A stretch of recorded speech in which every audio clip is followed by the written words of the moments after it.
ঠাম্মা এই মন্দিরটা কতদিন আগেকার? এটা বলে 700 বছর। 700 বছর রাজার আমলের না? তাহলে এতে একটা বাবু ছিল, হ্যাঁ, তার আত্মীয় আসলে আদা সুদে তার আদায় ওই মন্দিরটা করে দিছে। এটা কোন ঠাকুরের মন্দির? মদন মোহন ঠাকুরের মন্দির না? ওটার মনে হয় না যে এটা সরকারি সাহায্য লাগে, মানে মন্দিরটা যেহেতু এতটা ভাঙে দিচ্ছে, দেয় না? না, অনেক কাগজ দেয় না, কিছু দেয় না।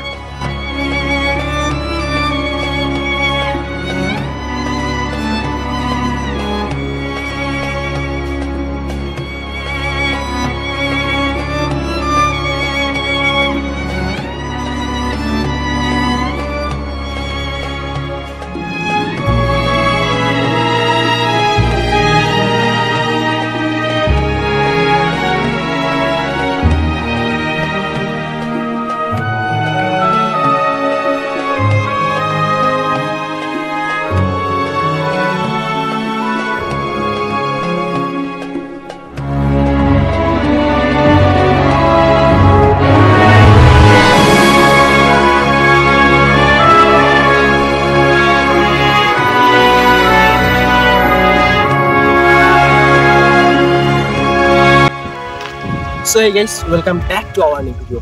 আমাদের গন্তব্যস্থল ময়নাতলির পাশে ফলনপুর মদনমোহন মন্দির। সেখানে যাওয়ার আগে সবার আগে আপনাদের আসতে হবে মাথাভাঙ্গায়। মাথাভাঙ্গা থেকে চলে আসতে হবে ময়নাতলি, এবং ময়নাতলির পাশে এইখানের পাশে আপনারা দেখতে পাচ্ছেন বর্ডার। এই বর্ডারের পাশে যে এই জায়গাটার সৌন্দর্যটা, সেটা উপভোগ করার জন্য আমি একটু থেমেছি এবং আপনাদের সামান্য ডিটেলস দেওয়ার জন্য এখানে দাঁড়ানো। তো আমি বলবো অনেকে একটু জায়গাটা দেখিয়ে দিতে। কেন অবাক হয়ে আমি পথের বাঁকে দাঁড়িয়ে, তুমি জোছনা হয়ে একা কোথায় বলো হারিয়ে। কেন তোমার সেই পুরনো মন্দিরটা যাওয়ার পথই পড়ছে আমাদের সেই বিখ্যাত ময়নাতলি ব্রিজ। আজ হঠাৎ করে কেন হলো সবই অল্প, দেখো দূরের আকাশ একা কাঁদছে তোমায় ভেবে, আর মেঘের মাঝে সব ভাবনাগুলো ডুবে। কেন তোমার চোখে আমার স্মৃতি উড়ে। সো গাইস, ফাইনালি সেই মন্দিরটার পাশে চলে এসেছি। তার আগে আপনারা দেখে নিন এই যে পাশের জায়গাটা। আজকে বলতে গেলে প্রচুর মেঘলা আকাশ, মানে বৃষ্টি আসতে পারে একটু পরেই। আর হচ্ছে কি, এখানে সম্পূর্ণ মোড়টা, এই যে ভিতরের রাস্তাটার এইদিকে, এই রাস্তাটায় এই পেছনেই সেই মন্দিরটা রয়েছে। সেটা অনেক শোনা যায় অনেক প্রাচীন মন্দির, মানে আমাদের কোচবিহার রাজার আমলের মন্দির। মন্দিরটার নাম হচ্ছে মদনমোহন মন্দির, আর এই জায়গাটার নাম ফলনপুর মদনমোহন মন্দির। এটা হচ্ছে তোমাদের ময়নাতলি ব্রিজ থেকে খুব পাশেই। তো ময়নাতলি ব্রিজের থেকে হাইলি 5 থেকে 6 কিলোমিটার হবে। আপনারা ময়নাতলি ব্রিজে ঘুরতে আসেন তাহলে অবশ্যই এই মন্দিরটাও ভিজিট করবেন। আমি একটু পরেই সেই মন্দিরটা দেখাচ্ছি। সো গাইস, ফাইনালি এসে বললাম সেই পুরনো ঐতিহাসিক মন্দিরে, যা আজ প্রায় সময়ের সাথে ধ্বংসপ্রাপ্ত হয়ে গেছে। আপনারা দেখতে পাচ্ছেন মন্দিরের অবস্থাটা কীরকম হয়ে গেছে। এটা আজ থেকে মিনিমাম 200-300 বছর আগেকার মন্দির, রাজার আমলের মন্দির। তো এটার আজকে সামান্য মৌখিক ইতিহাস আমরা উদ্ধার করার চেষ্টা করি। পাশেই আমাদের ঠাম্মাটা আছে, এই মন্দিরের দেখভাল করে অনেক আমার কাছে শুনতে যাচ্ছে আজকে এই মন্দিরের ইতিহাস সম্বন্ধে। ঠাম্মা, এই মন্দিরটা কতদিন আগেকার? এটা বলে 700 বছর। 700 বছর রাজার আমলের না? তাহলে এতে একটা বাবু ছিল, হ্যাঁ, তার আত্মীয় আসলে আদা সুদে তার আদায় ওই মন্দিরটা করে দিছে। হ্যাঁ, এটা ওইটা এলাকি আমরা গরিব মানুষ, আমরা ওই তো চলে গেছি, মানে একটা বাবুকে আমরা এই যে মেরামত করিয়ে পূজা করি। এটা আজকে যখন জায়গা জমি নেই, তার সাথে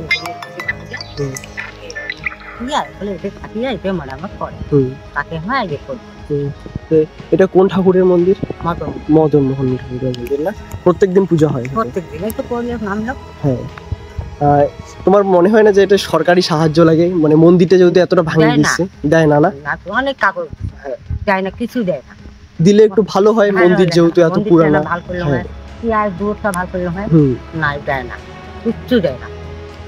দেওয়া উচিত তো, হ্যাঁ, অনেক কাগজ পাঠাতে না দিলে কি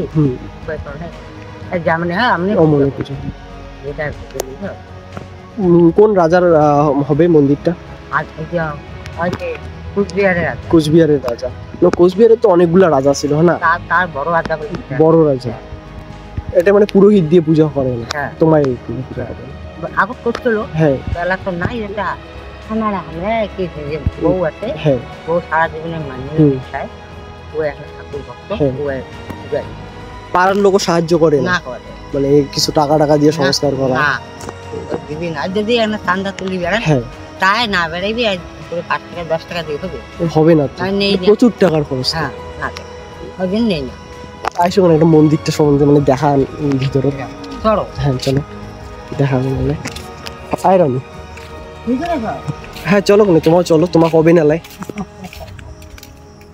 আমরা তো জানি না, না? হ্যাঁ না, তোমার না জানেন তাহলে আমার সম্বন্ধে। তো দেখতে পাচ্ছে গাইস, মন্দিরটা ওঠানোর জন্য সিঁড়িও নেই, তারা নিজের প্রচেষ্টায় বানিয়েছে এই মন্দিরটা। মানে মন্দির বলতে সিঁড়িটা আমরা উঠার চেষ্টা করি। একটু ক্যামেরাটা কত রিস্কে উঠতে হচ্ছে আসলে।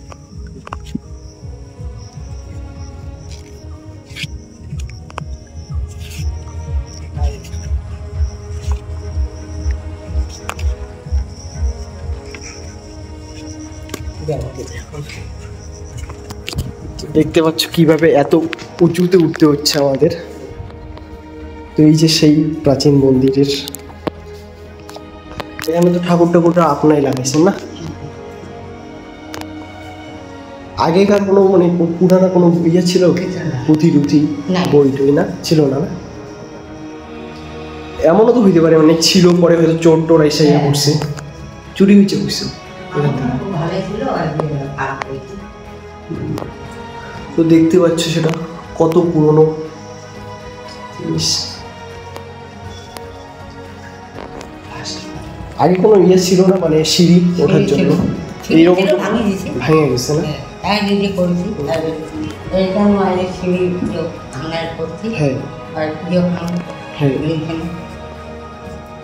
এইদিকে আর কোনো নামার জায়গা নাই, না? তো এই দিক থেকে এরকম। ওইটা তো ওই আগেকার কুয়া, না? কুয়াটা এইটা শুদ্ধই ছিল, না?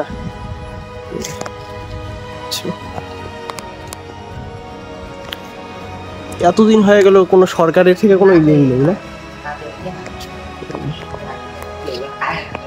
ওটাই তো, তোমরা তো অত কিছু ইয়েও করতে পারবা না।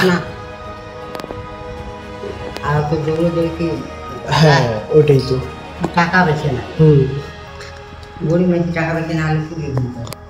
আসলে দেওয়া উচিত, এত পুরনো মন্দির না এটা, এটা যদি মানে সংস্কার করা যায় এটা ভালো ইয়া হবে। এত পুরনো জিনিস আমাদের রাখা উচিত।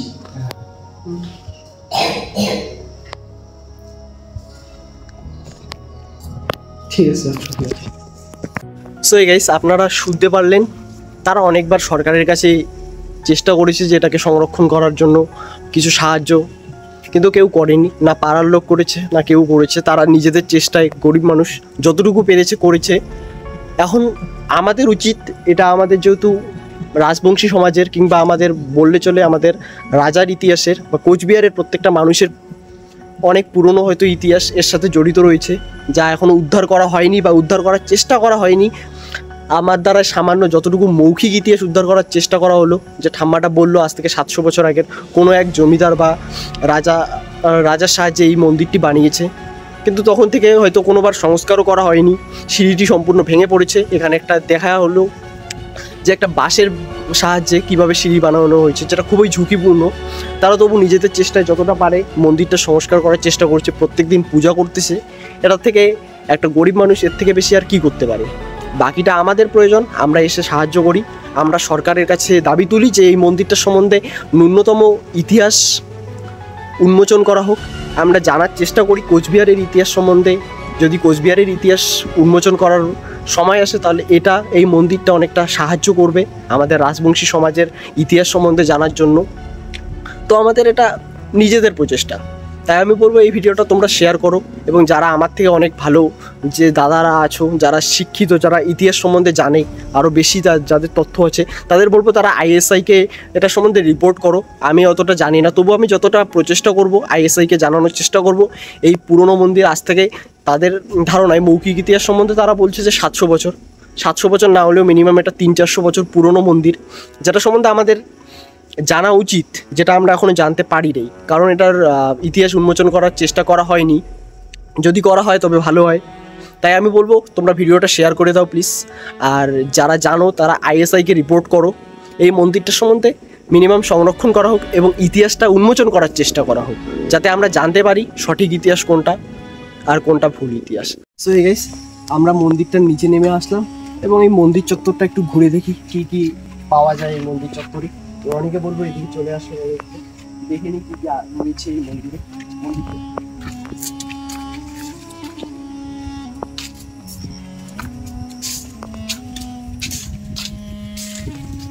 যদি আমরা নিচের থেকে দেখি তাহলে আপনারা দেখতে পাচ্ছেন এই মন্দিরের কারুকার্যগুলো কত পুরনো, তবু এখনও সেটা দাঁড়িয়ে আছে তার নিজের উপর, এবং এত পুরনো গাছ এর ভিতর থেকে হয়ে গেছে। তো আসলে দেখি পাশে রয়েছে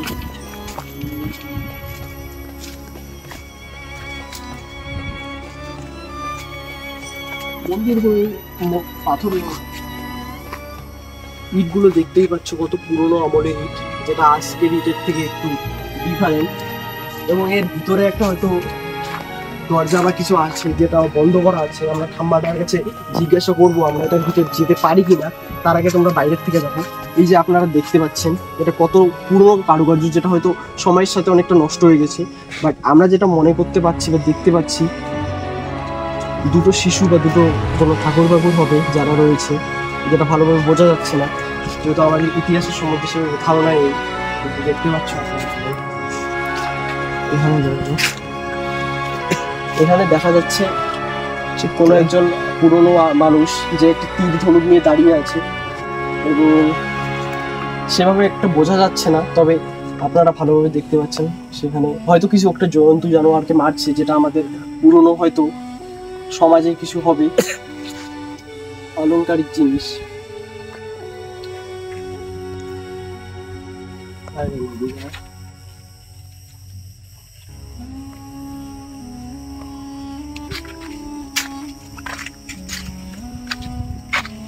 এদিক থেকে আবার ভালোভাবে বোঝা যাচ্ছে কতটা সুন্দর করে এটা তৈরি করা হয়েছিল। একবার উঁচাটা দেখিয়েছে কত বড় মন্দির ছিল, যেটা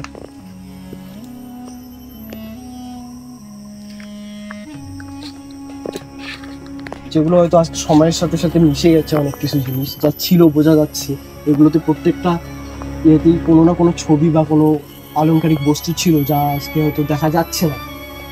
এটাই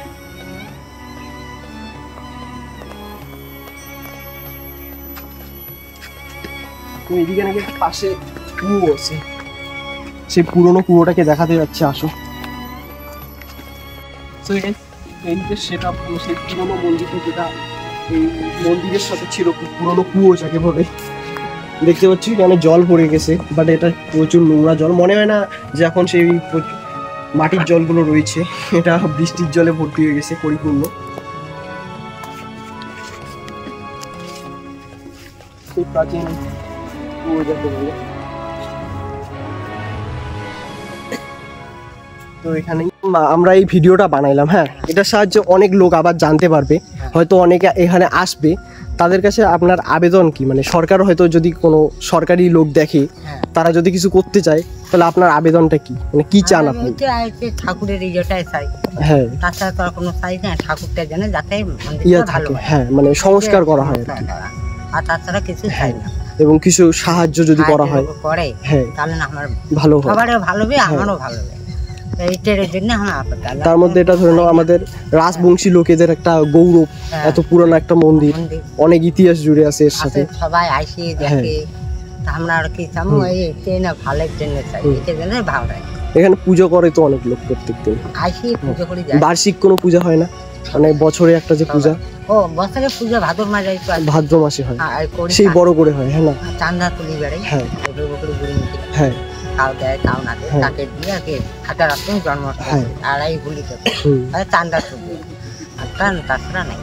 তাহলে লোকেরা যদি আসে ভাদ্র মাসে ধরে নাও পূজার সময়, তাহলে ভালোই হয়, কিছু সাহায্য করে। হ্যাঁ, ঠিক আছে, তাহলে আজকে আমরা আসি ঠাম্মা। সো এই গাইস, এখন আমাদের সম্পূর্ণ ভিডিও করা শেষ, এখন বাড়ি যাব। কিন্তু বাড়ি যাওয়ার সময় তো ভিজে যেতে হবে, কারণ তোমরা দেখতেই পাচ্ছ আকাশের অবস্থা কিভাবে মেঘ আসছে এবং হালকা করে বৃষ্টি পড়তেছেই। তো মনে হচ্ছে না যে বাড়ি আমরা ভালোভাবে যেতে পারবো, ভিজেই যেতে হবে। দেখতেই পাচ্ছ আকাশের অবস্থাটা একদম অমায়বী। এই সময় বাইক চালিয়ে বাড়ি যাবো, দেখি কি হয়, ভিজে যাবো, শরীর খারাপ হবে জানি না। বাট তোমরা অবশ্যই ভিডিওটা লাইক করবে এবং শেয়ার করবে এবং অবশ্যই চ্যানেলটা সাবস্ক্রাইব করে দেবে। Thank you.